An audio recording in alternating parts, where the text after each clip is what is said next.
এসো তাহলে। এত এসে যত পারছে।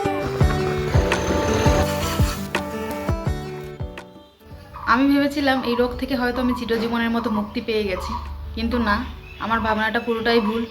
আমি মুক্তি পাইনি, বরঞ্চ আরও বেশি খারাপভাবেই হচ্ছে। রাধে রাধে সবাইকে, আমি তৃপ্তি। আমার নতুন আরেকটা ভিডিওতে তোমাদের সকলকে জানাই অনেক অনেক ওয়েলকাম আর অনেক অনেক ভালোবাসা। শরীরটা ভীষণ অসুস্থ, আর এখন ঘড়িতে বাজে প্রায় 1:15 মতো। তো স্নান করা হয়ে গেছে, তবে তেল সিঁদুর কিছুই লাগাইনি। ছেলে চলে গেছে স্কুলে, আর বর আজকে ডিউটি যায়নি, ওর নাইট ডিউটি। তো সবাই মোটামুটি আমরা ঘরেই, শুধু ছেলেই স্কুলে গেছে। তো এখন বর্তমানে আমার কাছে কেউ নেই।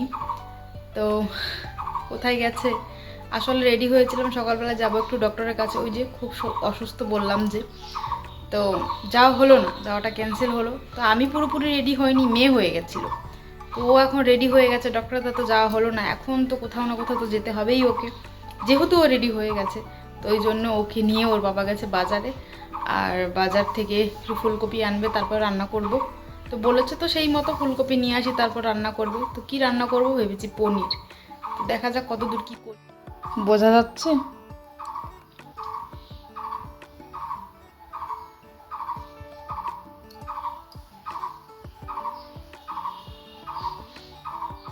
এইরকম বিষাক্ত অসুখ কারো না হোক, আমি সেটাই চাই। খুবই বাজে, খুবই বাজে। এগুলো হচ্ছে এক ধরনের অ্যালার্জি।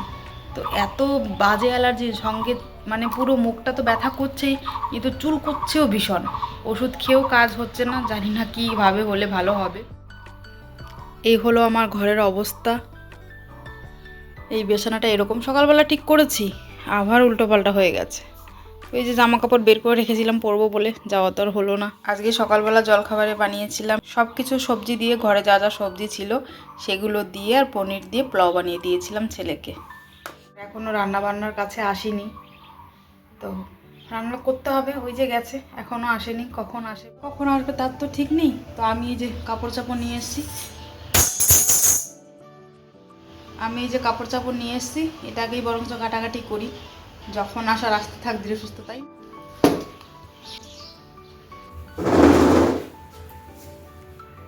আমি এই কাপড়টা নিয়ে না ভীষণভাবে কনফিউশনে ভুগছি যে কি বানাবো। আজ নিয়ে 3বার এটাকে বের করলাম, 3বার বের করে 3বার ভেতরে ঢুকিয়ে দিয়েছি। মানে আমি ঠিকই করতে পারছি না যে আমি কি বানাবো।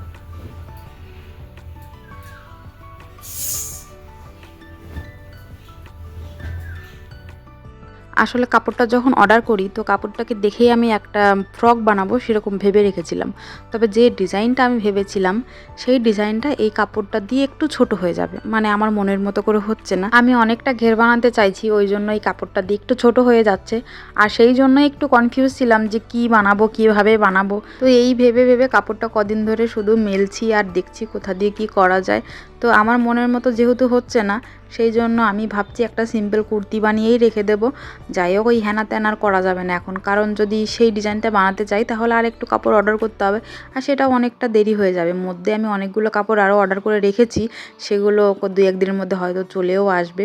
এদিকে বাপ বেটিও চলে এসছে বাজার থেকে, আর এসেই তো আমার সামনে এক গাদা অভিযোগের পাহাড় রেখে দিয়েছে যে তোমার মেয়ে করেছে, সে করেছে। মানে কোন দুষ্টামি করলে আমার মেয়ে, আর ভালো কাজ করলে ওর মেয়ে। বুঝতে পেরেছো ব্যাপারটা?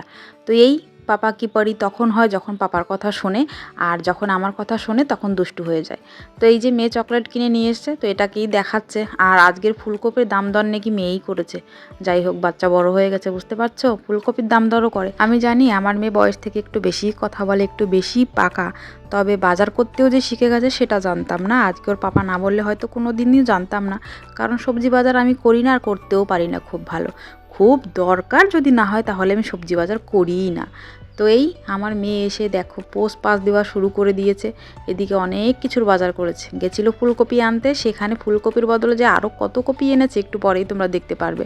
ভাগ্যের ছেলেটা আমার ঘরে নেই, না হলে একটা চকলেট নিয়ে এখন মারামারি লেগে যেত। এইটা একটা পাকা বুড়ি, পাকা বুড়ি বলতে বুড়িদেরও ফেল করে দিয়েছে, এত কথা বলে। আর এদিকে আমার বরের কাণ্ড দেখো, ধোয়া নেই পাকলানো নেই, এই আঙুরগুলো নিয়ে আমার মুখের মধ্যে ঠেসে দিয়ে বলছে খেয়ে দেখো কি মিষ্টি কি মিষ্টি। আমি এই ধোয়া ছাড়া ফল খেতে পারি না, আমার ভীষণ ঘৃণা লাগে। আর এই লোকের দেখো দেশি জোগাড়, গেঞ্জিতে মুছেই খেয়ে ফেলছে। বলছে আরে ধুর, এই ধোয়া পাকলা কে করতে হবে, গেঞ্জিতে মুছলেই পরিষ্কার হয়ে যায়। বোঝো কি পরিমাণের পিচাস। এইদিকে প্রথমে বসেছি আমি কাপড় নিয়ে, তারপরে ছেলে মেয়েকে নিয়ে শুরু হয়েছে। এই করতে করতে বেলা বাজে প্রায় 1:30, মানে 2টো বাজবেই আরও, এরকম অবস্থা। তো ভাবলাম এটা যখন ধরেছি তাহলে একটু কেটেই রেখে দিই। তো কেটে রেখে দিলে কি হবে, যখন তখন নিয়ে মেশিনে বসলে অর্ধেক সেলাই আমার একবারে হয়েই যাবে। আমার একটা খুব বাজে অভ্যাস আছে, যখন আমি সেলাই করি তো সম্পূর্ণই করে ছাড়ি, তখন রাত হলো না দিন হলো না ভোর হলো সেটা আমি দেখি না। আর যখন করি না তখন এইভাবেই ল্যাদ খেয়ে খেয়ে দিনগুলো চলে যায়। কবে করব করে করে যে কোথা দিয়ে 3-4 দিন পার হয়ে যায় আমি নিজেও বুঝতে পারি না। আজকে সকাল থেকে শরীরটা তো আমার একটু খারাপ ছিলই, তবে এখন বেশি খারাপ লাগছে, কারণ এখন রান্নাবান্না করতে হবে, তারপরে বিকেলবেলায় যেতে হবে ডাক্তারের কাছে। তো সকালবেলা যেহেতু যাওয়া হলো না, তাই ভাবলাম যে বিকেলেই যাব। আর আজকে ছুটি করে যখন ও রয়েই গেছে ঘরে, আমি বললাম একবার এই সিলিন্ডারের কাজটাও সেরে ফেলো। এটা সবচেয়ে বড় কাজ জানো তো আমাদের ঘরে। এই সিলিন্ডারটা থাকলে আলু সিদ্ধ ভাত হলেও খেয়ে থাকা যায়, আর যদি এটাই না থাকে তাহলে যে কী অবস্থা হয়, হয়তো তোমরা আমার ভিডিওতে এর আগে দেখেছো যে কিভাবে রান্না করে খেয়েছি।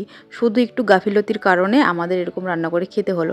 সিলিন্ডার কিন্তু আমাদের ঘরে 2টো আছে, ভরিয়ে রাখলে কিন্তু আমাদের এরকম অসুবিধায় পড়তেই হয় না। তবে ওই যে আমরা ভুলে যাই। আসলে এইসব দরকারি বিষয়ে আমরা দুজনেই মন থেকে দুর্বল, মানে ওই সময় থাকতে মনে পড়ে না, সময় গেলে মনে পড়ে। সব কিছুতেই আমাদের এরকম অবস্থা। এদিকে আমার ইঁদুরের কাণ্ডটা দেখো শুধু, যখন একটু দরকারি কাজ নিয়ে বসবো তখনই ও আমার সঙ্গে সেইটাই করার চেষ্টা করে যেটা আমি করছি। এই কাপড়ের ভাঁজটা যে ও কবার খারাপ করেছে আর কবার যে আমি ঠিক করলাম, একবার হাত দিয়ে টান দিচ্ছে, একবার পা দিয়ে টান দিচ্ছে, এই হচ্ছে ওর কাজ। ওকে নিয়ে কোনো কাজ করতে বসলে যেটা 1 মিনিটে হয়ে যাবে সেটা 2 ঘন্টা সময় লাগবে, মানে ও এতটাই ডিস্টার্ব করে। তবে আজকে মনে মনে ভেবেই রেখেছি 2টো বাজুক আর 3টে থেকে 4টে হয়ে গেলেও ক্ষতি নেই, কিন্তু আজকে আমি এটার কাটিং করেই রাখবো। না হলে এটা দিয়ে যে কি হবে আমি নিজেও জানি না। তবে যেটা ভেবেছিলাম বানাবো বলে সেটা তো আর করিনি, শুধু সিম্পল একটা কুর্তির কাটিংই দিয়েছি। তো বিশেষ করে সামনে গরম আসছে, তো খুবই দরকার পড়বে। আরও কদিন পরে বাপের বাড়ি যাব বলে কথা, জামা কাপড় তো দরকার আছেই। তো ভাবলাম কেনার থেকে নিজে বানিয়েই ফেলি, সেটা আরও বেশি ভালো হবে। তো সেই জন্য এই ফেব্রিকগুলো অর্ডার করা। তবে আমি এটা দিয়ে অন্য কিছু বানাতে চেয়েছিলাম, তো সেটার জন্য মনটা খুব পুড়ছে আমার। তবে ঠিক আছে, যেটা বানিয়ে ফেলেছি। তো কাটিং আমার শেষ, এখন আমি রান্নাঘরে যাব। আর এখন ঘড়িতে বাজে প্রায় 2:10, মানে ভাবতে পারছো 2:10 হয়ে গেছে। আর এদিকে আমার বর সিলিন্ডার নিয়ে চলেও এসেছে, আর ছেলেও স্কুল থেকে চলে এসছে। এসে বলছে মা তুমি এখনও রান্না করোনি, আমার খিদে পেয়ে গেছে। বলো তখন কেমন লাগে মনে মনে, যে বাচ্চা স্কুল থেকে চলে আসলো আর মায়ের রান্নাই হলো না। তো কি আর করার, দেরি তো আমার হয়েই গেছে। তবে আরেকটু দেরি করলে আরও অনেকটাই দেরি হয়ে যাবে, সেই জন্য ঝটপট করে চলে এসেছি রান্নাঘরে। তো আজকে রান্না করব পনির, সেটা তোমাদের আগেই বললাম। তবে ফুলকপি দিয়ে বানাবো, সেই জন্যই ফুলকপিটা আনতে গেছিলো বাজারে। তো আমাদের চলছে অসুচ, সেই জন্য আমরা নিরামিষ খাচ্ছি কদিন ধরেই। তো কোনো মশলা মানে পেঁয়াজ রসুন ব্যবহার করা যাবে না, সম্পূর্ণই নিরামিষ রান্না করব। আর এদিকে বাপ বেটির কাণ্ড দেখো, পনির কেটে আমি রেখেছি, 2 বাপ বেটিতে এসে টপাটপ করে মুখে পুরে দিচ্ছে। এটা কোনো কথা বলো তো? পনির আনা হয়েছিল শুধু রান্না করব বলে, মানে তরকারি রান্না করব বলে। তো তার থেকে সকালে আমি টিফিন বানিয়ে দিয়েছি ছেলেকে, আর যেটুকুনো আছে সেটুকুনো দিয়ে এখন তরকারি রান্না করব। তো যেহেতু আমি 2 বেলার তরকারি রান্না করব, তো সেই জন্য একটু পনির বেশি থাকাই দরকার, তাই না? তো খালি ফুলকপি আলু তোর খেতে চাইবা না, ভাত খাওয়ার সময় তো পনিরও চাইবা, তখন কোত্থেকে দেবো? এদিকে 2 বাপ বেটিতে চোরের মতো করে এসে পিছন দিয়ে খেয়ে চলে যাচ্ছে। ঠিক আছে, ভাত খাওয়ার সময় একটা পনিরের টুকরো এদের বাপ বেটির পাতে দেবো না, সবগুলো আমরা মায় বেটা মিলে খেয়ে ফেলবো। তো যাই হোক, এদিকে পনির বসিয়েছি ভাজতে। আর এই দেখো খেয়ে খেয়ে অর্ধেক শেষই করে ফেলেছে, মাত্র এই কটা আছে। এটা কি 2 বেলার পনির বলো তো? এটা তো 1 বেলা খেলেই শেষ। 4টে মানুষের মুখ, 4টে করে টুকরো দিলেই তো শেষ। তো এই 4টে টুকরো তো পাতের দরকারই, তাই না? তবে সবচেয়ে বড় দুঃখের কথা হলো আমার ছেলেটা পনির একদমই ভালোবাসে না। ওকে যেটুকুনো খাওয়াই আমি সামনে থেকে জোর করে খাওয়াই, এক প্রকার ভীষণ জোর করে খাওয়াই।